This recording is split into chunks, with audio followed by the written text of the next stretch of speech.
From now on, it's recorded. So for anyone joining us for the first time, EOcafe is an informal meeting of the EO community. We try to gather every 2 weeks and have just a very informal discussion around a topic of interest to the Earth observation community.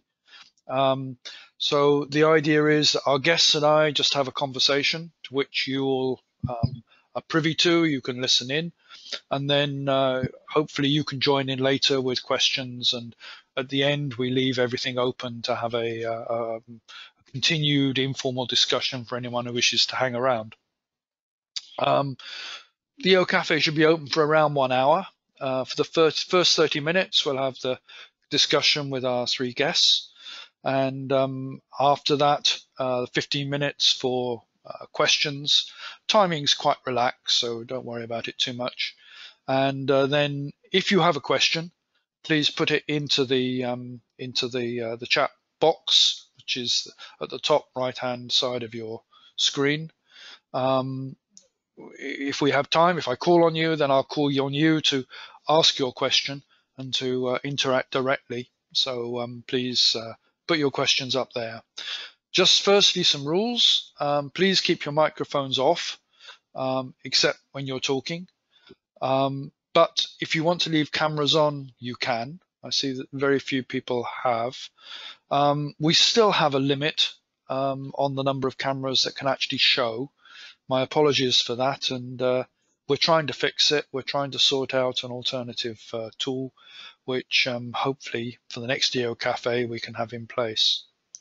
The idea in the EOcafe is we pick up various topics. Sometimes that can be around stakeholder interests, community interests. It can be around projects and what they're delivering, or it could be around activities of EARSC or users. We're very keen to have sort of a user perspective, and the next EOcafe will have a user perspective. But if you have any topics that you'd like us to raise, then please just let us know. There's a Mentimeter open, which you can leave messages in, and yeah, we're always looking for ideas. So today our discussion is going to be about activities. It's about an EO project, an EU project, I should say, called EO4GEO. Now, every 2 years we do a survey of the industry. I hope everyone, at least from industry, responds. And we're doing an update every year now. One of the questions that we always ask is, what are the barriers to growth for companies? And consistently, it shows that recruiting the right people with the right skills is a significant barrier to growth. So that's probably exacerbated because various industry trends are changing the needs of the workforce. IT skills, cloud, high-performance computing are becoming central tools for the sector. And so as the sector develops, so programmers, big data analysts, artificial intelligence experts, machine learning, and specialist sales and marketing also. These are some of the skills which are coming out, which are really missing in the companies. So this background led us to support and then participate to the EO4GEO project, which comes under an instrument from the Commission called Sector Skills. It was one of the first batch of 6 projects that was selected. Each project is looking at skills in a different sector. So we're looking, this EO4GEO is looking at the skills in the GI sector, so GI and EO sector. The project's been well appreciated by the Commission, and you can find out more information through the EARSC website or through EO4GEO. The vision of the community is to foster the growth of the sector, the EO-GI sector, to ensure a workforce with the right skills in the right place at the right time. And hence the mission, or one of the objectives, is to try to establish what's called a sector skills alliance. And this will probably come up more as we talk. The project kicked off at the beginning of 2018, so it's made some progress, and today we're going to be telling you about some of the results from the project and demonstrating some of the tools which you can have access to in time, which maybe will help. So we have 3 speakers. Sven Castellén who is at the University in Barcelona in the geotech lab. Giacomo Mattarino, who is CTO at Epsilon in Italy, and Massimo Zotti, who is Head of Government Security at Planetech, Italia. Good afternoon. So welcome all of you. I hope we can have a nice conversation. I'm sure we will. But to kick us off, I hand over to Sven, who's going to give us a perspective on what's coming out from EO4GEO. Sven, the floor is yours.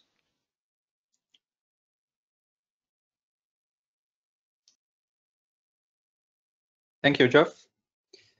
Can you hear me? Yes? Yes. Okay, perfect. So yes, I would like to explain you a little bit about the strategy that we have in the EO4GEO project and the tools that we are developing. You might wish to go to full screen, Sven. Yeah. Yes. Okay. So the aim of the EO4GEO project is to bridge the skill gap between educational offer on one hand and professional demand on the other hand. And we do that in different ways, but one of our main artifacts that we are developing in the project to do so is what we call the body of knowledge. For those who are not familiar with the body of knowledge, it is basically a formal structured description of the domain, in our case, the EOGI domain. And I immediately go to our first tool that we have available. You see it here on the screen. And here you see the graphical representation of the body of knowledge. This is created within the project. We have a network of experts, around 200 experts, 200 plus experts and practitioners that are creating this knowledge. And you see here, it's work in progress. You see here this body of knowledge. So you see that the area is divided into several domains. We have geospatial data, GI and society, physical principles, etc. And each of these domains is again subdivided into sub-areas and concepts. So I have here in our book visualization tool the graphical representation on the left, and the same but textual representation on the right. And of course, I can browse in this body of knowledge. So for example, if I go to image processing, so I zoom in and I see that the sub areas are here: infrastructure, data quality, image processing, etc. And I can zoom in again, and in this way I can browse the entire domain. So this body of knowledge, as you can see, it forms a formal description of the knowledge and the skills that are available in the domain. For each concept, let's take, for example, geospatial data, you see that there is a description. It describes what exactly is geospatial data. Then it describes relationships that it has with other concepts. And let me take another one, like this one. Okay. Sometimes there are more relationships, like this one has prerequisites. So it means that you need to have knowledge from one concept to be able to understand another concept. And sometimes there are also skills associated. Like for example, here you see a demonstrable skill that is associated with this concept. In this case, the skill is be able to explain how analytical methods are used to derive analytical results from geospatial data. So in this way, you see a description of the domain, the concepts in the domain, and the skills associated with these concepts. Now, in the EO4GEO project, we take this body of knowledge as a shared common vocabulary, and we build an amount of tools on top of this body of knowledge. I will focus today on just 3 of those tools. One is the occupational profile tool, one is the job offer tool, and the other one is the book matching tool. There are also other tools that are, for example, aimed more at the educational sector, like the curriculum design tool that allows you to create a study program. But I will not go into detail on those right now. So let's go to the occupational profile tool. And when you enter the tool, you see that there is here a list of occupational profiles.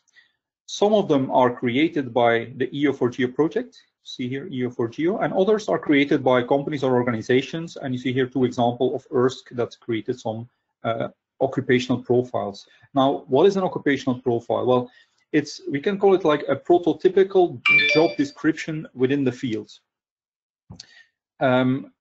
So let's go to an example. So we see, let's say EO4GEO Data Manager. So we click on this, and we see here a description of this job, of this occupational profile. So there is a small textual description, but then the more important part is that with this profile, there is knowledge associated and there are skills associated. And here you see the knowledge that is associated with this data manager. This knowledge comes from our body of knowledge. And you see, for example, that this person needs to have knowledge of data availability, database design, geospatial data, etc. If I click on one of those links, so then I go to our body of knowledge visualization tool, and I see all the details of that concept and all the relationships it has with other concepts. Next to this, to the knowledge, we see here the demonstrable skills. So there are an amount of skills that a person of this profile needs to have to be able to perform his job. There are two types of skills, skills that are specific to the knowledge and skills that are what we call traversal skills, which do not have particular to do with particular knowledge, but are skills that are generally valid, like, for example, attend to detail or assess reliability of data, digital competences, manage time, etc. So this is our occupational profile tools. So within the project, we define several what we consider to be prototypical occupational profiles within our domain. And these are the ones that are indicated with EO4GEO. So IT administrator, software developer, expert on information extraction from Copernicus-based data, etc. Now, let me go to the second tool, that is the job offer tool. And here you see a very similar interface. And you see an amount of job offers that have been created by companies. Now, the interesting part is that a job offer can be based on an occupational profile. So here, let's go to, for example, this job offer. So we can again see the details. So we see the knowledge that is required for this job offer. We see the skills that are required. We see the transversal skills that are required. And then we have some additional data that is specific for this job. Like, for example, knowledge of certain data sets, languages, the location, if it's full-time, part-time, salary, tools, knowledge of tools that you need, software tools, years of experience. So the typical things that you have you have in a job offer. Now I can define a job offer myself. So I'm here logged in as a user, as a company DA Consultants, and I can base my job offer on an existing profile, let's say data analyst. And I see that then pre-filled comes all the information that is available with the data analyst. And then, of course, I can fill in the details, like, for example, the data sets that he is required to know, the tools that he's required to know, the language. So I can fill in all the details, do corrections. Of course, I can also add specific knowledge. If, for example, I say, okay, the person needs knowledge of, let's say, remote sensing data and imagery. So I can add this, and then it appears here. Yeah. And I can of course customize as much as I want the specific knowledge that this person needs to have, web-based GI. As you remember, with a concept,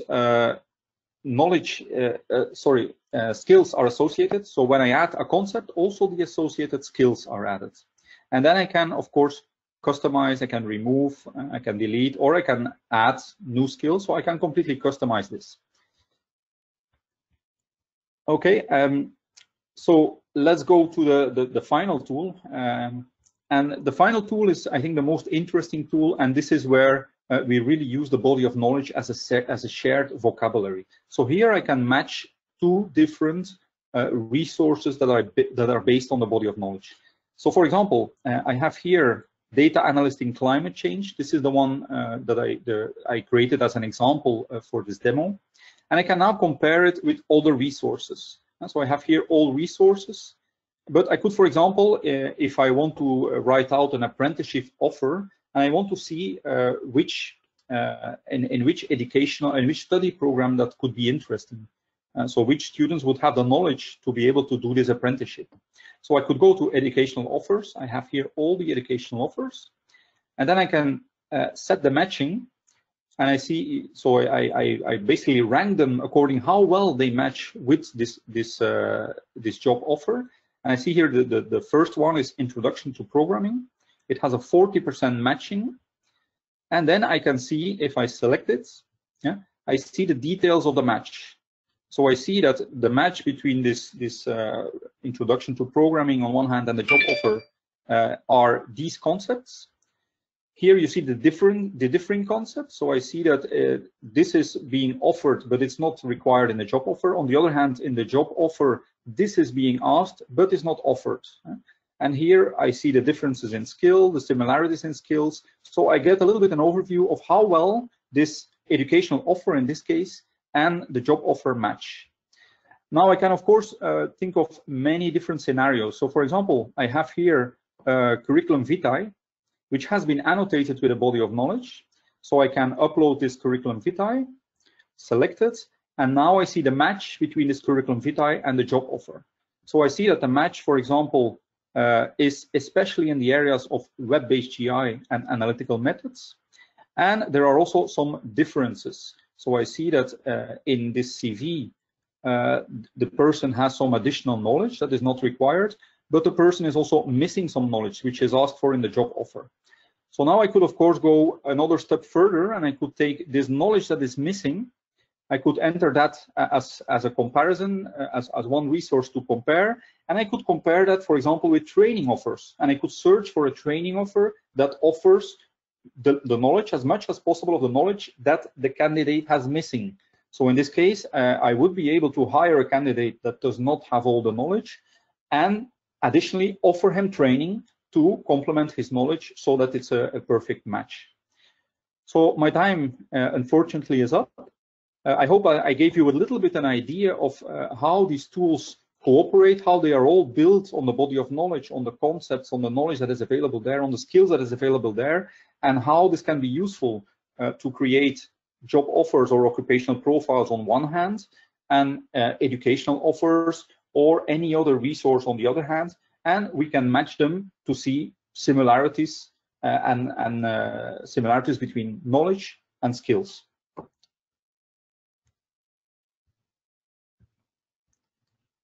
Thank you. Thank you, Sven. That's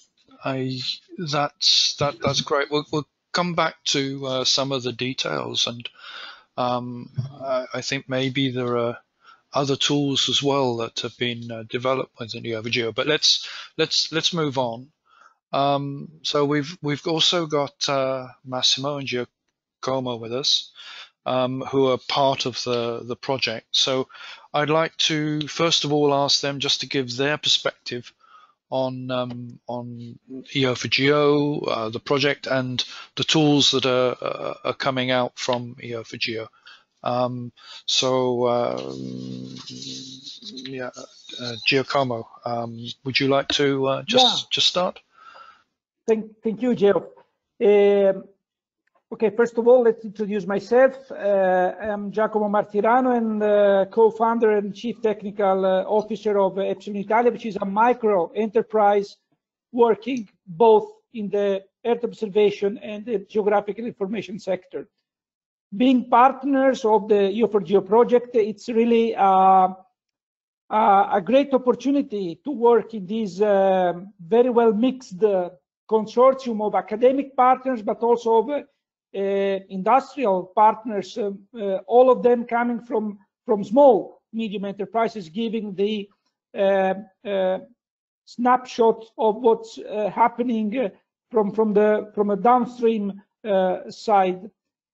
I think that the limited time given to Sven to present all the tools probably is not allowing to highlight, as I would say, unlimited benefits of using these tools. Because let's make a practical example. We are in our company now preparing a mobility program for a candidate which was asked by by the project as a task, but this will really happen in the real life, and using one of the tools that Sven didn't show, which is called curriculum design tool, but playing with the same tiles, with the same components, we can build a program that will be shared among academic partners participating to the Erasmus Plus, the Erasmus context, so can facilitate different candidates to see to what extent their skills can match with this mobility program that we will host now virtually, unfortunately, but again is another opportunity. So being, let's say, standards playing a key role in the present, but also in the future of the trends of finding the best, let's say, the best contamination between Earth observation and geographic information, as far as the body of knowledge is fully maintained and upgraded in terms of new concepts, new skills, new training material. I think that all these tools can provide an unprecedented benefit for all the stakeholders involved in our sector. Just in a few words. Okay, thanks, Giacomo. We need to come back again on how people can access these tools. But first of all, Massimo, please, your perspective on what's coming out. I'm Massimo Zotti. I'm the head of one of the business unit of Planetech Italia, so I'm in charge of the management of our business activities on the national and international markets. And when we joined the EO4GEO project, our interest was, of course, to provide our inputs, but also to possibly benefit of the results of the project. So today, having the opportunity to cooperate in the improvement of the tools is strategic for Planetech. Historically, we have been suffering lots of difficulties in hiring professionals in our sector. Planetech is a company which is based in Bari, in southern Italy, and as you can imagine, it's not obvious to find professionals with skills in Earth observation, in geographic information in our area. But probably one of the most difficult profiles to find for us is the salespersons, and so I was very happy to see in the list of the description of the professional that Sven was presenting. There was the commercial development and sales, because in our markets it's very hard to find somebody with the right technical skills, but also with the approach needed to be a salesperson, especially in a market like the Earth observation market, where more and more we are moving from the traditional offering of maps and value-added product to the offering of analytics, which means that you need to speak the same language of your end user and target markets. So there's a lot of work to do, but for sure these tools will help a lot. The matching between the job offering and the profile defined by the educational institution. Have you had a chance to try to use the tools yet? Use in earnest? Or? Yes, of course. We've been working with the partners of the project to provide feedback, and now that tools are available, we will exploit them at the maximum. Okay, so you've not used them as part of a recruitment process or a part of designing a profile, but you've tested them. Giacomo, have you had any opportunity as yet? Yes, we with the, let's say, with the opportunity to contribute to the testing phase of all the tools that Sven showed, we started playing a bit as a debugger, and that's why Sven sometimes was hating us. But at the end, it was really an opportunity, because, for instance, we built a job offer, which probably will turn into this, also into this mobility program. Yeah. Specifically for these, we are looking for skills to integrate the Earth observation results into an SDI, into a spatial data infrastructure. So we are searching for skills which are, we are not looking for extremely detailed skills in how to work with image processing, how to obtain the final results of the Earth observation processing chain, but rather to have the understanding of the different type of information, but and how to integrate into a spatial data infrastructure in order to multiply the possible usages of this very powerful data. So, and this is something which is new, and we played also a role in the project to push toward this integration between the two sisters or the two brothers of the same domain, because sometimes it was seen just as a simple sum of the two. But we are not looking for an expert in Earth observation and an expert in geographic information, but an expert capable to integrate final results of Copernicus, for instance, into a spatial data infrastructure. And the tools are playing very, very well. So the partners are enthusiastic, Sven. What's the status now? Are people able to access these, or when or how will they access them in the future? Yes, we have finished the testing phase, and the tools are about to be released. When I say about to be released, I mean probably next week. Mm-hmm. So and they are open, so they are open for everybody to try and to play with them. But of course, we need to take into account that these are prototypes developed within the research project, and they are not final commercial products. I saw also a related question about what will happen with these tools in the future. Well, this is exactly what we are now discussing in the project, and we are now a bit more than 1 year from the end of the project, and we are now defining the long-term action plan. So, and exactly in this plan, we are trying to define, like, okay, how can the tools live beyond the project life? How can we commercialize them if needed, if there is an interest, etc. No? But at the moment, so from next week, the tools will be announced through the newsletter.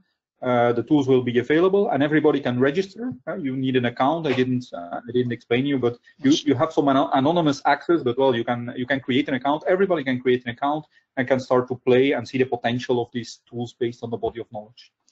So you're hosting that for the moment, or others are hosting it? Yes, we are hosting that for the moment, and we also commit to host that until 1 year after the project. Okay. In case that there is no contingency, but we are expecting that there will be some kind of contingency in the long-term action plan. Mm-hmm. So, as you said, there's discussions going on about how to create this sector skills alliance that could support this moving forward. I mean, I was in the ground motion service webinar this morning, the workshop organised by the Commission, which was done with Slido, where they have questions alongside the actual workshop. And I realised we could do with some questions here to get feedback from everyone about the use of the tools in the future, because I guess the bottom line question is, would people be prepared in some way to pay for using the tools in order to make them sustainable. Any view on that, Massimo? You've had the chance to play around. You mean play around with the tools? Yeah. So my idea is that these tools, they come at the right time, because having the opportunity, it's important to mention that the project will last for another year. Yeah. So we still have time to improve the tools, to provide the feedback to Sven, to the developing team, and also it comes at the right time because as I was mentioning earlier, after these strange times with the COVID pandemic, the opportunity for companies to do this smart working, remote working, is giving even to SMEs like Planetech the opportunity to cooperate and even to hire people not anymore from the area, but also from other regions. And so having the possibility to create a match between the offer for jobs and the profile of professionals at the European level, or eventually even larger level, is a great opportunity for us. Great. Okay. Sorry, I'm sometimes getting messages about the running and the conducting of the call. Let's maybe come back to that. But there's a question from Mauro Casaburi about the use of the tool. So Mauro, do you want to come on and ask the question? Yes. Do you hear me? Yes. Yeah, I just want to know if it's possible to define the level of the knowledge when you make your job offer, because yeah, we have seen with that you can choose the knowledge from the body of knowledge to combine it and to arrange the job offer, but maybe the level of the knowledge for each skills could be different relating to the job offer. But I don't know if the tools can do it, but it's not so important if the tool do it, but it does address these issues. But if you consider this different level in your project. Yes, Mauro, thanks for your question. So yes, we indeed do consider the level of knowledge. So we do that using the EQF framework, the European Quality Framework. So it's basically a scale from 1 till 9, if I remember correctly, 1 till 10, where the lowest level is very superficial knowledge, and the highest level 9 is expert knowledge. So you can set the required knowledge for a job offer, but for the whole job offer, not specifically for every skill. So you could, for example, ask for somebody that is an expert, that has knowledge level 8 or 9, or you could ask for somebody that is a junior, that has maybe level 3 or 4. And then maybe it's also interesting to mention that in our educational offers, the tool that I didn't show, but there also you can set this level of knowledge, and so at the same scale, the same EQF scale. And then, of course, in the job matching tool, this is also one of the components that we are matching. So you will see if somebody applies that maybe has the right skills and the right knowledge, but his level of knowledge is maybe at level 3, while you are requiring an expert. So you will see that in the matching, that there is a mismatch there. Thank you.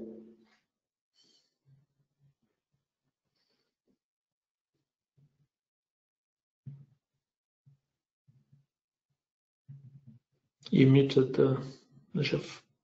Jack, your microphone. Your microphone is off. Thank you. Yeah. So yeah, just looking at the questions, there's an interesting question from Nazir Mahmood. Nazir, do you want to come in?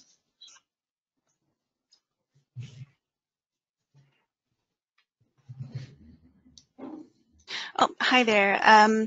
So basically, my question was in regard to this tool being able to comply to equality standards depending on what region you're in. So, for example, in the UK, we do find that recruitment processes need to be quite heavily scrutinised in terms of equality, diversity and inclusion within whether it's a job advertisement, it's the job descriptions, the interview processes and such. Does this tool have the capability or anything built into it where it can process this in terms of, for example, the job description that's coming through? Thank you for the question. So it's an interesting issue, and must say that the tool at the moment does not have any built-in capabilities to ensure that. Maybe I should comment that the job offer tool, I mean, candidates at the end will not apply through the job offer tool. And the job offer tool is just a tool that allows you to create your job offer and associate it with knowledge and skills. So you are, of course, completely responsible for the content. Once you are finished, you are able to download it in different formats. It could be a PDF, so you have like a nicely formatted PDF, but it could also be an XML format. And then with that, you do what you want. So you can upload it to a job offer site, or you can publish it through your website, or you can do whatever you want. But in short, so the tool inherently doesn't provide any support for this type of quality assurances. Geoffrey, if I may add a point here, I think that just to share what is going in parallel to because the tools are now achieving a quite mature level, despite the body of knowledge is evolving continuously. So each time a new version is coming up, after that groups of experts are improving and refining all the content behind. In parallel, I think there is a very interesting activity related to the production of a lot of training material. And you can imagine that a user wants also the other interfaces will be finalized soon, will have the capability to select a sort of learning path to follow, to take some training material capable to cover some specific skill gaps. And I think this is really to see how pragmatic can be the exploitation of all this stuff. Oh, okay. Yeah, I'm trying to follow the questions at the moment. We've lost our organizer, who seems to have dropped out, and I'm wondering if is Monica still with us? She was. Oh yeah, I see. Of course she is. Monica's been following this project from EARSC. Is there anything you want to add in at this stage, Monica? Well, thank you first for the speakers and following also how the EO4GEO is offering these opportunities. My question a little bit is also to make the differentiation on this on what are the tools providing and the difference with other tools that are on the existing tools. So you mentioned now about the learning outcomes. That is something that was not existing before, because it's really connecting that with the different tasks that as a professional need to develop. So this is I think one of the best practical part that is currently addressing the different tasks with the business processes that you need to develop in your job position, with the skills and with the knowledge that you need to have for acquiring that position. So I think this is a little bit the innovation that is behind the body of knowledge and the tools related to that. But obviously, maybe you could expand on that. But my question to them when they were developing was like, okay, but what is the difference between this and the existing tools? So I feel that this is covering that gap. Yeah, Yeah. And I mean, the ability to sort of it gives you a real head start in designing the job offer or the job request by presenting with the different skills necessary. Stefan, come on in, Stefan. You have a question.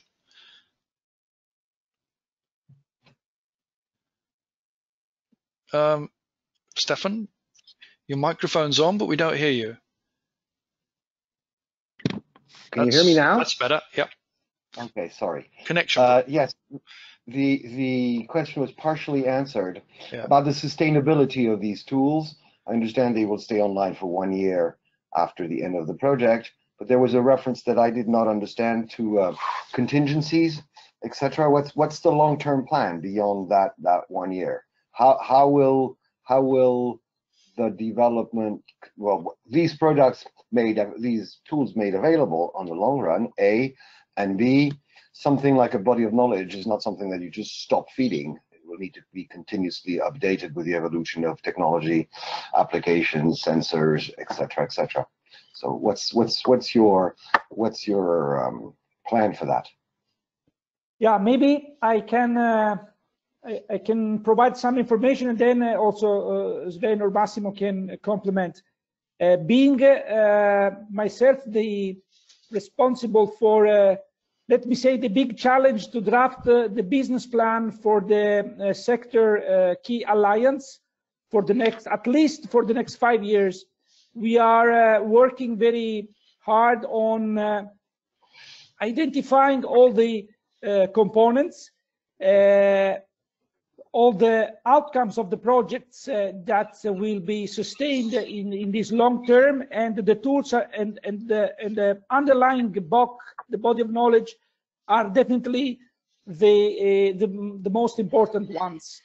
Of course, we are at this stage we are investigating several aspects. First of all, which are the costs in terms of cost structure. For instance, the effort needed for the groups of experts, because there have been defined several working groups, each of them experts on specific components of the body of knowledge, to keep it live and updated.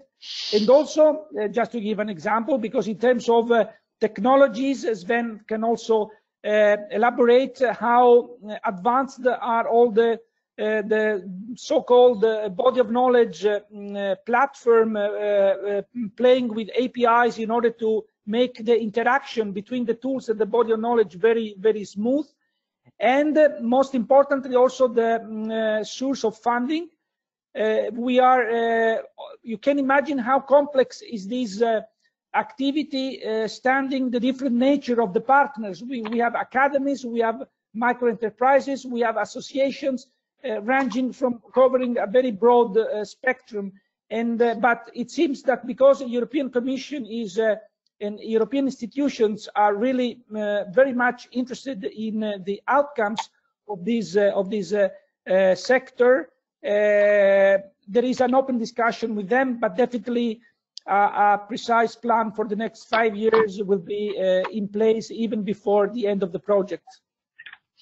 Thank you. Yeah, if I can comment on this, of course, it is crucial that we work in the next 12 months to make this platform a real operational platform, because otherwise we'll just have yet another platform which will not survive the end of the project. If the platform succeed to be a really matchmaking place, so that the European industries will find a benefit in that, in terms of creating opportunities for young students to define their profiles in order to find an occupation and the work in the European environment. This will be the success of the initiative, and the industry will be interested in investing in the platform itself to guarantee its sustainability in the future. Yeah, I don't know if I still. Yeah, Monica. Yeah. A little bit on this concerning the future. Is true that they are working on sustainability, but also we need to look in the broader scope. And under the European Union, there is really now mandates from the latest Space Council for taking seriously the skills, the agenda. Apart from that, there are also parallel activities regarding the pact on skills. They are as a first wave already launched for other sectors, but in the second wave, there is also potential for this Earth observation and GI to be implemented. The idea is really to build this alliance. You could call it like that could support maybe and build on what has been done already by the blueprints, by the alliance itself. So in terms of sustainability, there is what Giacomo was mentioning, this plan of 5 years, plan a little bit more the train on what are resources needed, but also in the overall scope, we have the European Union and the pacts, the different pacts, and the agenda for skills, what has been released very recently. Yeah, so I mean, the question of the Skills Alliance is being discussed between the partners to the project, and as has been said, the next few months will be crucial in trying to establish a business plan that will allow that to go forward. There's a couple of sort of UK questions. Ryan, Kathy, glad to see you here, Kathy. Maybe I turn to Kathy first to. Do you have to pose your question or to make a comment? I'm just really interested in everything that you're saying. It's fascinating. It looks like a project that is doing some really important and positive work in this area. I noticed that Ryan Laird had commented about the skills survey that, well, we're doing a skills survey at the moment to look at issues where we're struggling to, where we've got companies struggling to recruit. So that is going on and should report in probably December. Mm-hmm. Ryan referred to the census that we're running across the sector, which is to look at diversity issues, and the first round of review won't give us any information that's particularly surprising. There's a heavy weight towards male and older. Mm-hmm. That's something that the key thing is not that that's what it is. That is what it is. But the most important thing is it gives us a benchmark against which we can measure our activities in the future and see how we're going to make a difference there. So that to me is pretty important. From the skills survey perspective, that's very much about identifying where we've got issues at the moment, how we can make a difference to those in the future.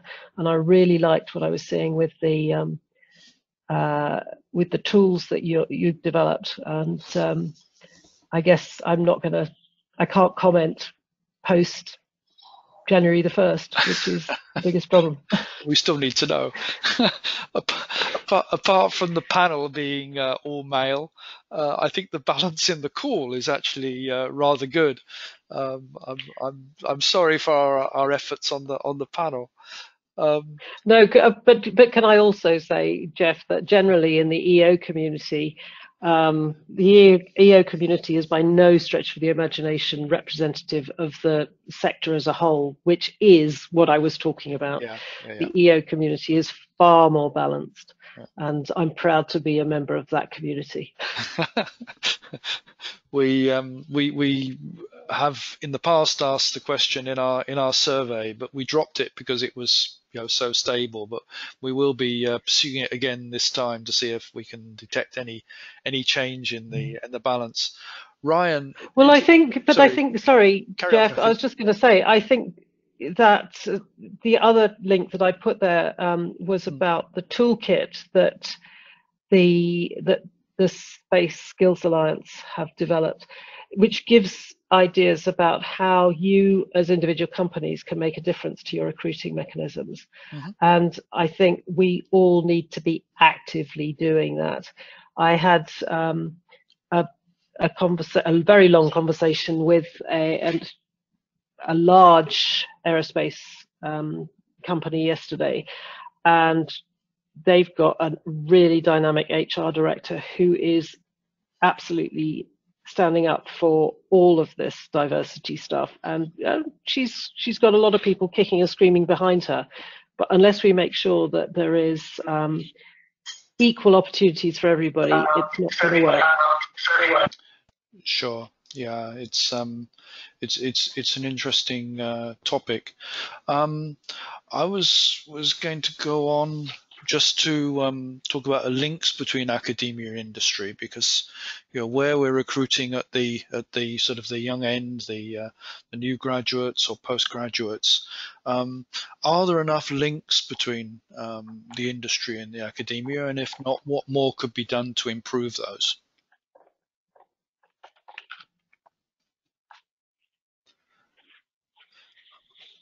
Massimo, Sven, Giacomo? Sven, do you have a view on that one? So you are asking for the connection between the educational sector on one hand and the industry on the other hand. Yeah, yeah.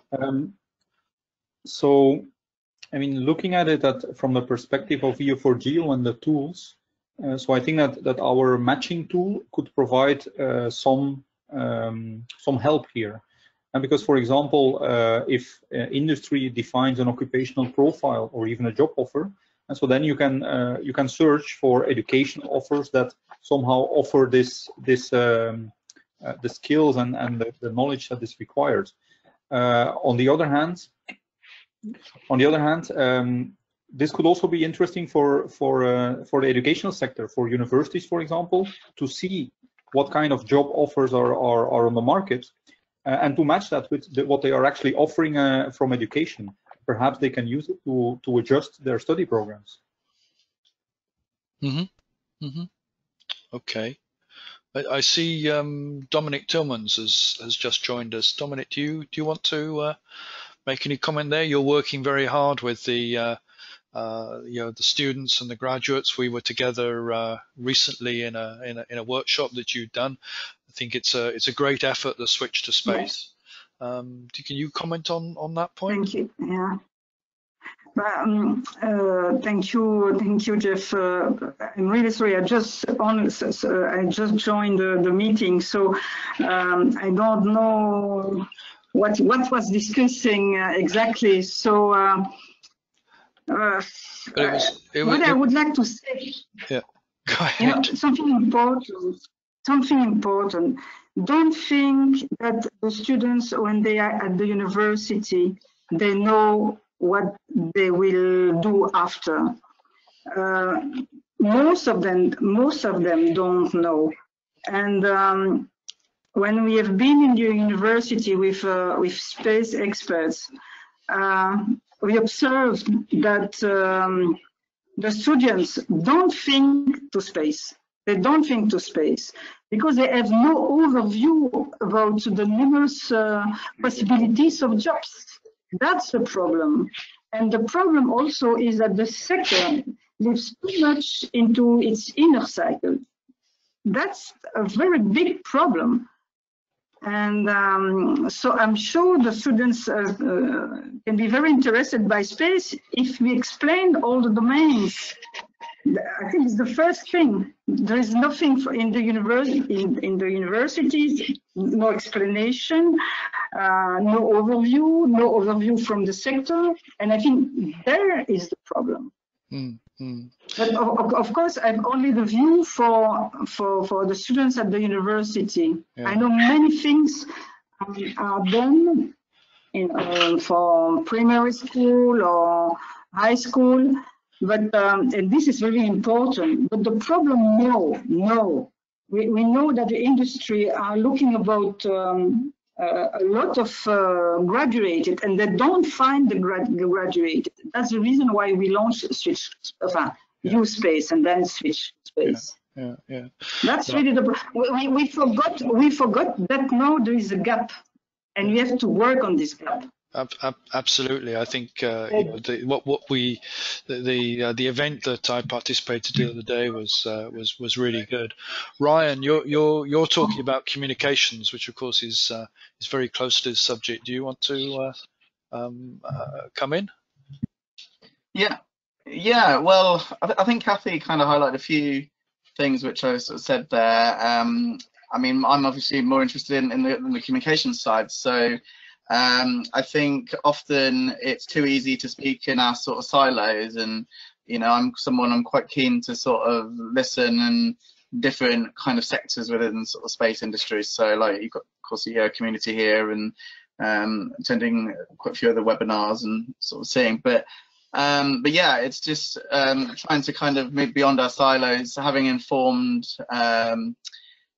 results that help us kind of shape the way. I mean, I think we have a lot of assumptions about the sector as a whole and others, and I say Kathy made I think a great point there about how I think the EO community, especially like applications, tend to be more diverse than, should we say, more upstream applications. So but then yeah, we need skills for the future and to understand and track really how our industry is changing. I think certain results here will be useful. I think it's a very rapidly changing sector, so we need to prepare for the future.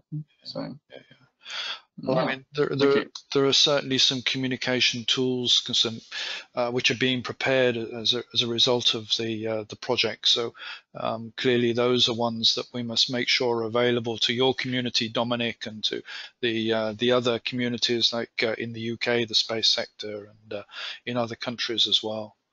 I think that's incredibly important. If I intervene on the silos perspective, maybe it has not been said, but this body of knowledge is not make it in isolation. It's also connected. They have the possibility to be connected with other body of knowledge in different sectors. So if the agricultural sector has a body of knowledge, they will be connected through the both of knowledge. So there is this the advantage also to be not working in isolation in a silos, but being global with multiple sectors. And also we are working very closely with the DG Employment on the ESCO. ESCO is a platform very well known in different employment institutions and national level, which is working in the European skills, competences and qualifications. And they are working to have EO and GEO information in a cross-sectoral way, no in a silos way. So this is another evolution that we have within EO4GEO project. Yeah, thanks, Monica. We've talked about this as a very important point, that we try to work and don't create structures which reinforce the silos. I think that's really, really important. We're within 2 minutes of what we said was the end, so I'm going to close the cafe, the discussion at this point. We'll leave the cafe open. So let me thank our three guests. Massimo, Sven, and Giacomo. Thank you very much for your intervention. We haven't really had enough time to do this justice, unfortunately. We'll come back to it. Maybe we'll do another session around the skills and around the tools as they develop. The next EOcafe will be in a couple of weeks' time. Same time, same place. We're looking at the agro-insurance sector, and we'll have a user perspective of the agro-insurance sector. So please join us and encourage others to join us for this really, I think, quite good exchange that we have. I mean, we've had a very good exchange today. If you have any comments, please. You have the Mentimeter code on the screen. Please leave any comments in there. They're always appreciated. And certainly comments on the format, comments on the topics that we can address in the future. We're very happy to have ideas and to work with others if you have something you want to bring forward. So at that point, I'll close the. We'll sort of push back the chairs in the cafe, and anyone who wants to stay around and continue to chat, please do so. But otherwise, we'll stop, and I'll stop chairing everything and just leave it to you to speak. Thank you all very much.